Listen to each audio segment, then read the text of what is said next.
So then the priest asked again another time. He wanted to go back to the masjid again. He went, this is middle of July, 1991.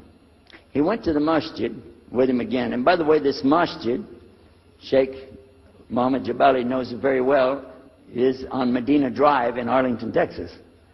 And that's where they were going to, because we were living in Midlothian, just south of Oak Cliff and south of Dallas. So they didn't come back. All night we're waiting. What happened? Very late they came back.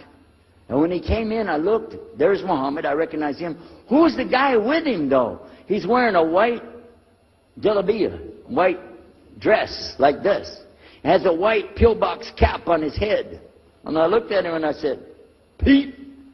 His name was Father Peter Jacobs, but we're not, Catholics, so I don't have to call him Father. I said, Pete, did you become a Muslim? He said, Ashhadu an la ilaha illallah, Ashhadu Muhammad Rasulullah. I said, oh my God. Now I used to have cameras like these cameras right here, because we had a television show called Estes Music Jamboree. So I got one of our cameras out, opened it up, set it all up on the tripod, and I was going to interview him and ask him, well, you went to Islam, what happened? While I was talking to him, though, he fell asleep. So it was still in my mind, and I was thinking, what am I going to do? This is too amazing. Now here I'm preaching to the people, and I'm trying to change what I'm saying, and here's a priest, just became a Muslim. My father's saying it's a good deal, it sounds all right to him. I don't know what to do. So I decided, I'll talk, make mashura. I talked to my wife. We have an apartment upstairs. We were in our apartment up there, and I'm telling her, a priest became a Muslim today. What is that? And can you imagine what they were saying about the Quran and saying about this and so and so? All of a sudden, she said, I want to get a divorce. Oh, whoa. It's not the subject, but what happened? She said, no, all this talking about religion and talking about Islam, and so I can see. I said, oh, no. No problem here. No problem. I said, you thought no, I was just observing somebody else. No, I'm not interested. Trust me. I don't want to be with those Muslims. Last thing I want to do is be with a Muslim. No way. Just put your mind at ease. She said, I need a divorce. I said, where are we going with this again? What's the problem with that? What happened? She said, a Muslim can't be married to a Christian. I said, what? No, wait a minute. Hold on. I don't look at me. I'm telling you, I swear, I don't want to be a Muslim. Okay? Okay? And even if I did, don't you remember what he said? A Muslim man could be married to a Christian woman. It's not a problem. But I'm not saying I won't do. I'm just saying it's not a problem. She said, that is the problem. A Muslim woman can't be married to a Christian man. I want to be a Muslim, so I need a divorce.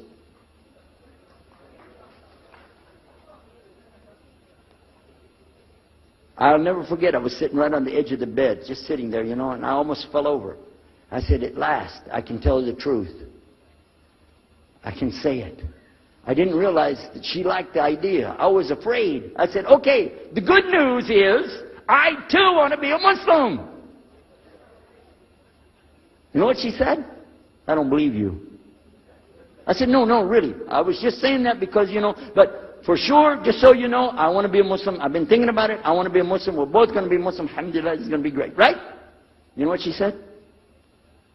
I don't believe you because you're either lying right now or you were lying 5 minutes ago when you said you didn't want to be a Muslim. And either way, I don't want to be married to a liar. So get out.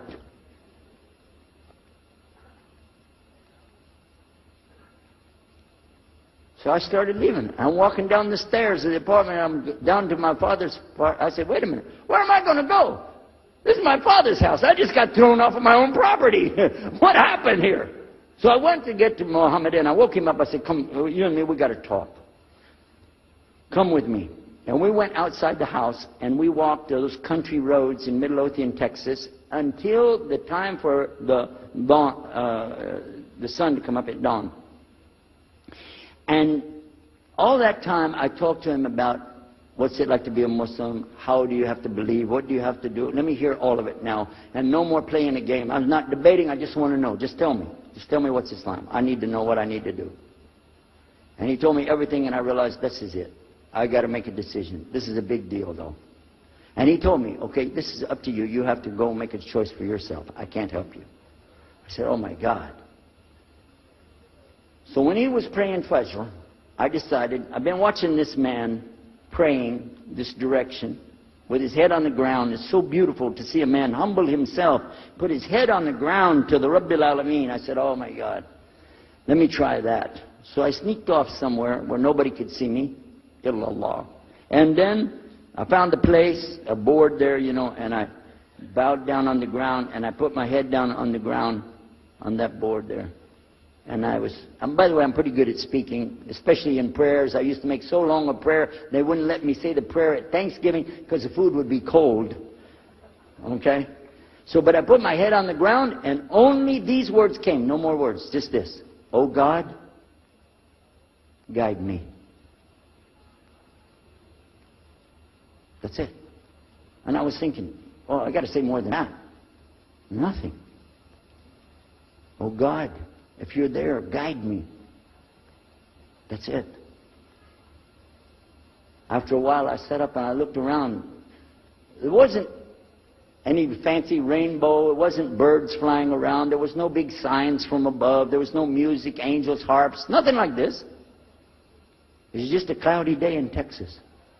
But inside, I could realize I had to make some changes.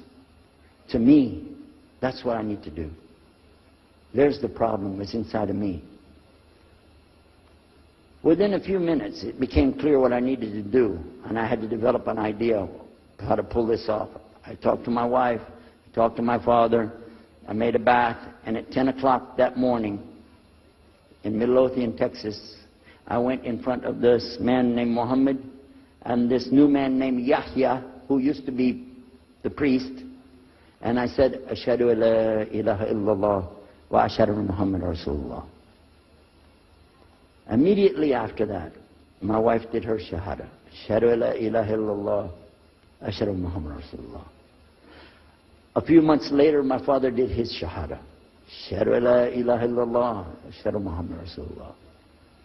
Step by step by step, we saw so many people enter into Islam. We wanted to tell the whole world what is Islam. We wanted everybody to know the real Islam. I said, how could this escape our knowledge? How could